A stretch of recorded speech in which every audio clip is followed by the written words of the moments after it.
আবরারকে হত্যা করেছেন, এদেশের হাজারো মানুষকে দেশ ত্যাগ করে বাধ্য করেছেন, আপনি হাজারো মায়ের বুককে খালি করেছেন, আপনি হাজারো মাকে বিধবা করেছেন, আপনি হাজারো বাচ্চাদেরকে এতিম করেছেন, আপনি হাজারো সন্তানকে ধুকে ধুকে মারার বাধ্য করেছেন, আপনি দেশ থেকে লুটপাট করার চক্রান্ত করেছেন, আপনি দেশ থেকে বিক্রি করার ষড়যন্ত্র করেছেন।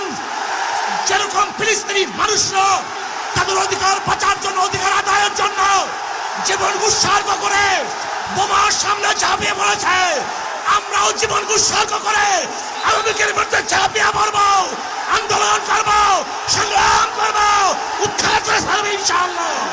নহে সমাপ্ত কর্মমোদের অবকাশ নয় বিশ্রামের, এখন আন্দোলন হবে, আগামীকাল সংগ্রাম হবে, পশু অবরোধ হবে, পশু হত্যা হবে, গোটা বাংলাদেশ অবরোধ করা হবে ইনশাআল্লাহ।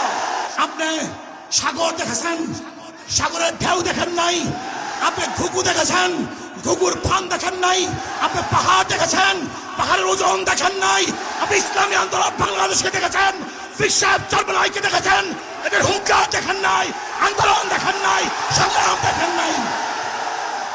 কাজে কোনো অবস্থাতেই আগামী নির্বাচন এই সরকারের অধীনে হবে না।